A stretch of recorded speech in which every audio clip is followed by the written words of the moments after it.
तो ये क्वेश्चन कर लेते हैं बच्चों, केस स्टडी बेस्ड क्वेश्चन आया था 2024 में। तो इस क्वेश्चन में उन्होंने क्या करा, डिफ्रैक्शन और इंटरफेरेंस को ना मिक्स कर दिया, एक ही सवाल में मिला दिया, और बच्चे हो गए परेशान। तो देखो क्वेश्चन क्या कह रहा है, तो यहाँ पे इन्होंने कुछ कुछ थ्योरी लिखी है इनके बारे में, ये आप पढ़ लेना।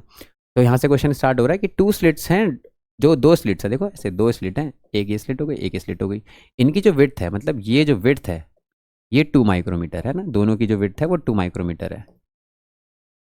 Each in an opaque material and are separated by distance, और इनके बीच में जो डिस्टेंस है are separated by distance of 6 micrometre. ये हो गया 6 माइक्रोमीटर। मतलब हमारा जो डिस्टेंस है उसको हम स्मॉल डी बोलते हैं। हमारे फॉर्मूले के हिसाब से स्मॉल डी क्या हो गया, डिस्टेंस बिटवीन स्लिट्स हो गया। और ये क्या हो गया हमारा स्लिट विड्थ, तो ये हमारा स्मॉल ए का काम करेगा 2, और जो डी है हमारा 6 हो गया। Monochromatic light wave of wave length, देखो लैम्डा भी दे रखा है हमें लाइट का, वो है 450 नैनोमीटर, इसको भी रख लेते हैं हम हाथ में। Is incident normally on the slits, one finds a combined interference and diffraction pattern on the screen. तो एक को क्या मिलता है, उसे कंबाइंड पैटर्न मिल रहा है। तो क्वेश्चन क्लियर है, स्लिट्स हैं दो, लेकिन एक एक स्लिट सिंगल स्लिट भी है ना, साइज भी इसका छोटा है, तो क्या हो रहा है, इंटरफेरेंस भी दिख रहा है और डिफ्रैक्शन भी हो रहा है। चलो सवाल पढ़ते हो। देखो क्वेश्चन क्या है, the number of peaks of the interference fringes formed with in the central envelope of the diffraction pattern. बोल रहे कितने पीक बनेंगे इंटरफेरेंस के कितने पीक बनेंगे विद इन, किसके अंदर, जो सेंट्रल पीक होगा ना डिफ्रैक्शन का, उसके अंदर इंटरफेरेंस के कितने पीक आ जाएंगे। देखो क्या कहना चाह रहा है ये क्वेश्चन, कह रहा है जैसे डिफ्रैक्शन है ना, ये डिफ्रैक्शन का भाई आपने ऐसे बनाया है ना, तो ऐसे पैटर्न बन रहे होंगे डिफ्रैक्शन की, मैंने आपको कर्व कर्व से बना रहा हूँ मैं। तो ये हो गया डिफ्रैक्शन का सेंटर वाला, ये डिफ्रैक्शन का सेंटर राइट हो गया। बाकी तो देखो ये घटते जा रहा है ना, इसकी इंटेंसिटी मैंने मैक्सिमम दिखाई, एक बाकी कम दिखाई है।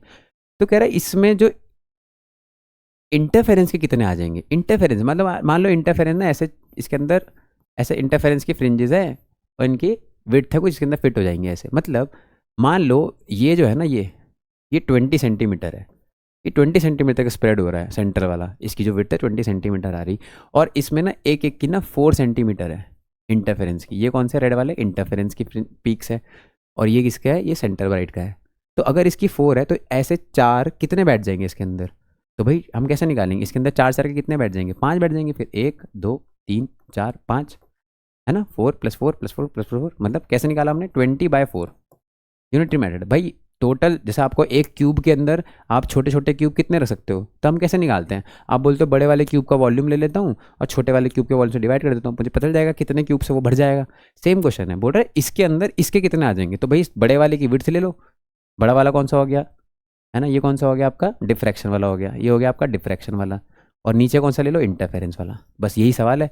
तो मैंने बिल्कुल आपको से बेसिक है ना, जैसे छोटे बच्चे करते हैं बिल्कुल वैसे बता दिया है, यूनिटरी मेथड लगा रहा हूँ बस बिल्कुल। तो हमें क्या निकालना है, पीक्स निकालने कितने। तो मैं बोल रहा हूँ आप विड्थ ले लो, किसकी, सेंट्रल ब्राइट वाले की, किसकी वाले की, डिफ्रैक्शन वाले की, इसकी विड्थ ले लो, सेंट्रल ब्राइट वाले की विड्थ ले लो, कौन से में, डिफ्रैक्शन में।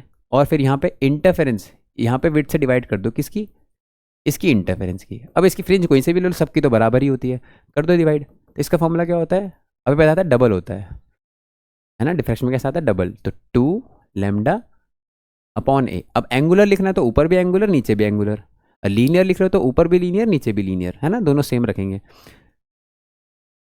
इनटू, तो मैं एंगुलर एंगुलर यूज़ कर रहा हूँ, इनटू, और इसका क्या आ जाएगा, इंटरफेरेंस का आ जाएगा कितना, lambda by D, lambda by D, है ना। देखो इसका फॉर्मूला होता है lambda D by D fringe width का, तो इसके एंगुलर का कितना हो जाएगा इंटरफेरेंस में ये हो जाएगा लैम्डा बाय डी।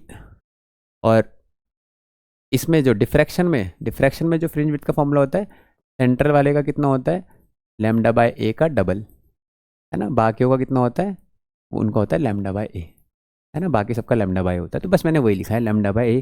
तो देखो यहाँ पे क्या हुआ, ये कैंसिल आउट हो गया, लैम्डा लैम्डा तो कट गया, तो कितना आया, यह वैल्यू आ रही है 2D/A, 2D/A।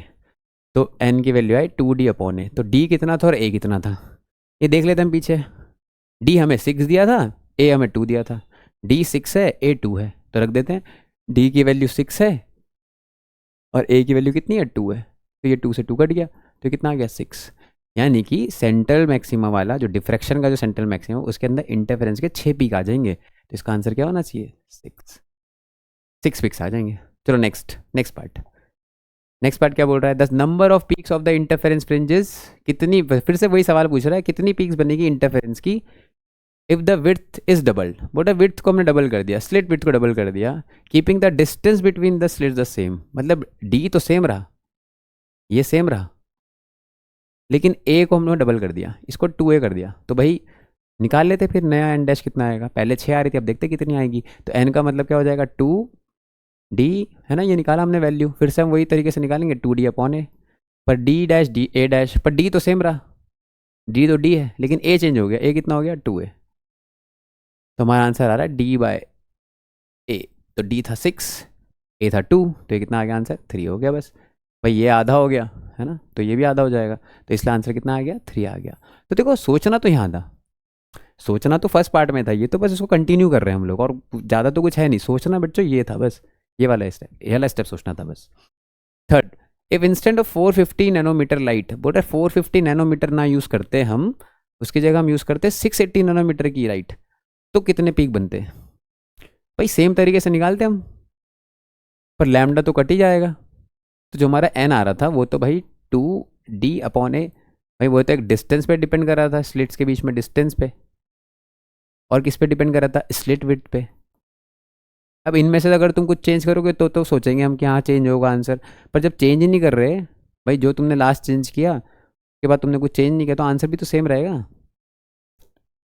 ठीक है, तो हमने क्या करा था, स्लिप विड्थ को डबल कर, ये हमने कर दिया था, तो हमारा आंसर क्या है भाई, उतने को उतना रहेगा, जो पिछले पार्ट में आया वही हमारा आंसर सेम रहेगा। क्यों चेंज होगा, लैम्डा पे डिपेंड ही नहीं कर रहा है।